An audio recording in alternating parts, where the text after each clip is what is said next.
Ian Thorpe was the poster boy of Australian sport, our greatest Olympian and a marketer's dream. But he was living a lie, and now, after years of denying he was gay, the Thorpedo has finally gone public about his sexuality. Ian Thorpe has been praised for coming out, but the reasons for his reticence raise questions about whether being homosexual still carries a stigma in Australian sport. Matt Peacock reports. Maybe the swimmer of the century, he goes in, and it's there, it is there! Australia win! New world record! You've always said that you're not gay. You've always said that your sexual experiences have been with women. Is all of that true?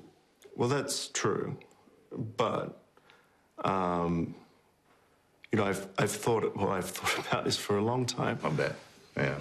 I'm not straight. You're not.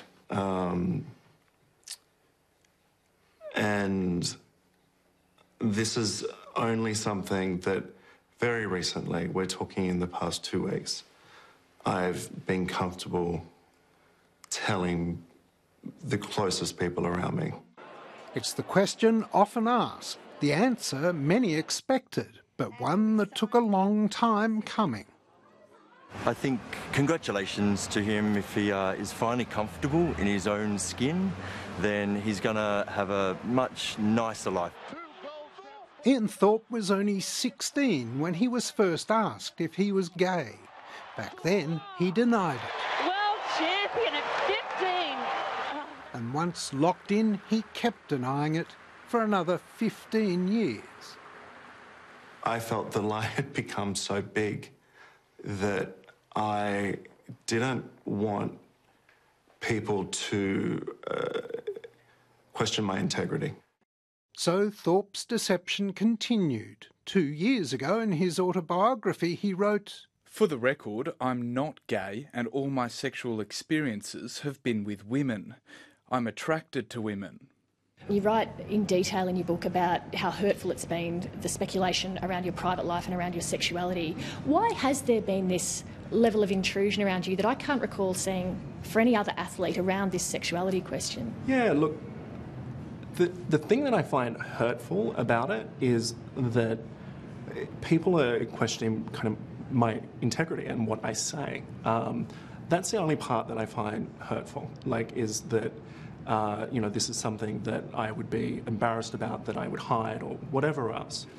There was another financial reason for any leading athlete to hide in the closet.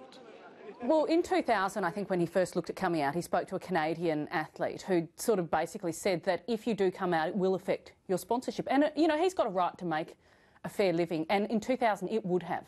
You know, most big companies wouldn't touch a gay athlete.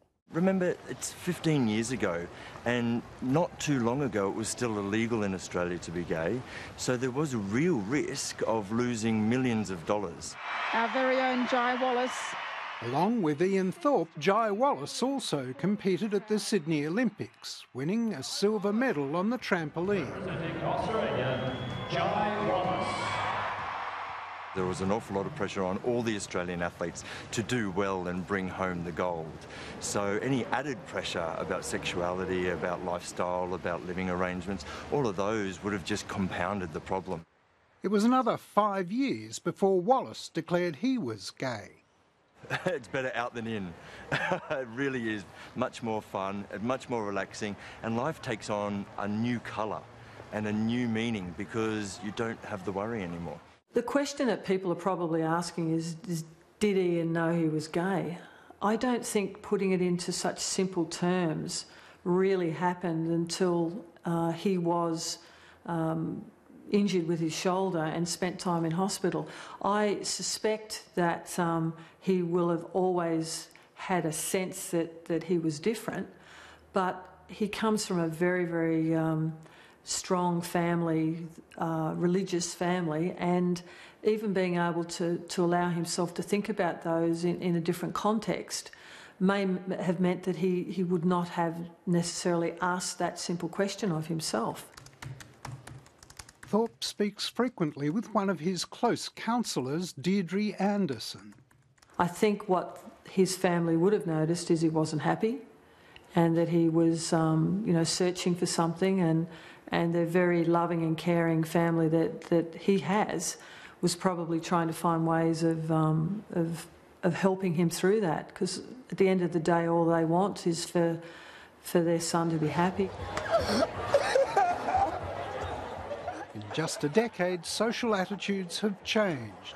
Here, America's Michael Sam celebrates with his boyfriend the news he's just been drafted to the NFL. Thorpe now joins many other high-profile Australian athletes who've come out, like Olympian gold medalist diver Matthew Mitcham, swimmer Daniel Kowalski, and the most recent Winter Olympics snowboarder BELLE BROCKHOFF, who was the only openly gay member of the team to speak out against Russia's gay propaganda laws. I'm really happy. I'm really stoked. So I was getting into bed the other night, and I saw all these tweets come up. I'm like, oh my God, Ian Thorpe has come out finally. I'm like, this is awesome. Nowadays, he'll probably go to McDonald's or a Rexona, and hopefully in 10 years' time, his sexuality would have nothing to do with his sponsorship, and that's how it should be. But even today, the social stigma of being gay lives on, with the AFL's Harry Taylor's mock wave at the weekend drawing this commentary by Channel 7's Brian Taylor, who's since apologised. And I've just seen that crap from Harry. He's a big poofter. I mean, give him this one, Harry. You can't be doing the old royal wave, Harry. So it's still there, but it's a smaller group of people. It is, the white, older male who are sort of diminishing, hopefully, in power. Ian Thorpe hopes his belated coming out, nonetheless, will help other young athletes. You can grow up, you can be comfortable, and you can be gay.